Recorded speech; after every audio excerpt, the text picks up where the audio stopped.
ফারহান এক মধ্যবিত্ত মানুষ। জীবনের ভার যেন তার কাঁধে চেপে বসেছে।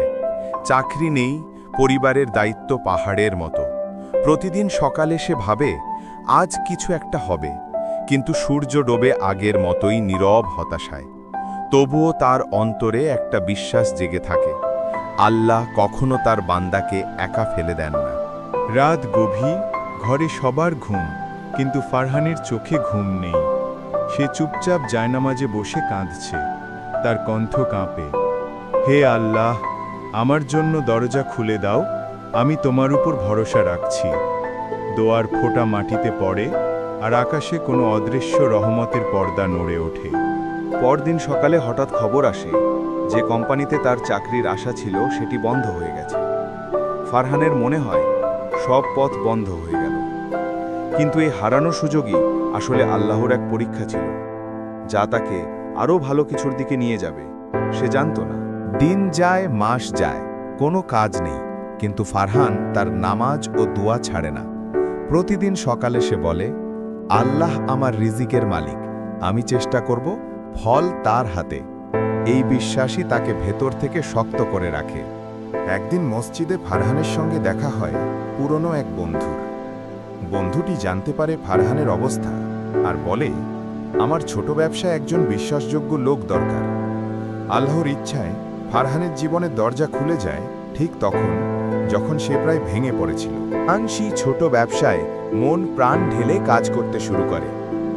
সে ভাবে না লাভ কত, শুধু ভাবে আমি আমানতদার হব, কারণ আল্লাহ তাকেই ভালোবাসেন যে সৎভাবে কাজ করে। ধীরে ধীরে তার ব্যবসা বাড়তে থাকে, আর তার মনে তাওয়াক্কুল আরও গভীর হয়।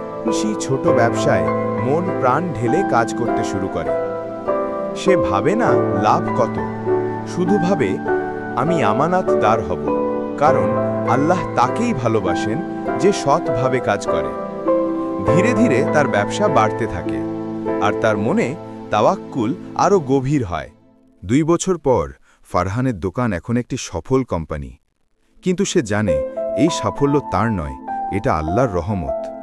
সে আগের মতোই ফজরের আগে উঠে নামাজ পড়ে, কৃতজ্ঞ চোখে বলে, হে রব, তোমার উপর ভরসা রেখেই আজও পথ চলি। মানে অলস বসে থাকা নয়, এটা মানে নিজের দায়িত্ব ঠিকভাবে পালন করা আর ফলাফলের সম্পূর্ণ ভরসা রাখা আল্লাহর হাতে, কারণ তিনি জানেন কখন আমাদের কি দেওয়া উচিত। তাওয়াক্কুল আসলে সেই অন্তরের শান্তি যা কোনো অবস্থাতেই নড়ে না। যে আল্লাহর উপর ভরসা রাখে, আল্লাহ তার জন্য যথেষ্ট। সূরা আত-তালাক, আয়াত 3। জীবন যতই কঠিন হোক, মনে রেখো, তাওয়াক্কুল হলো সেই আলো যা অন্ধকার পথেও পথ দেখায়। সব সময় সহজ হবে না, কখনো কষ্ট, কখনো অজানা ভয় আমাদের ঘিরে ধরবে। কিন্তু যদি হৃদয়ে থাকে তাওয়াক্কুল, তবে প্রতিটি কষ্টই হবে রহমতের দরজা। যেমন ফারহানের জীবনে হয়েছিল। কষ্টের পরই এসেছিল শান্তি, কারণ সে আল্লাহর উপর ভরসা রাখত।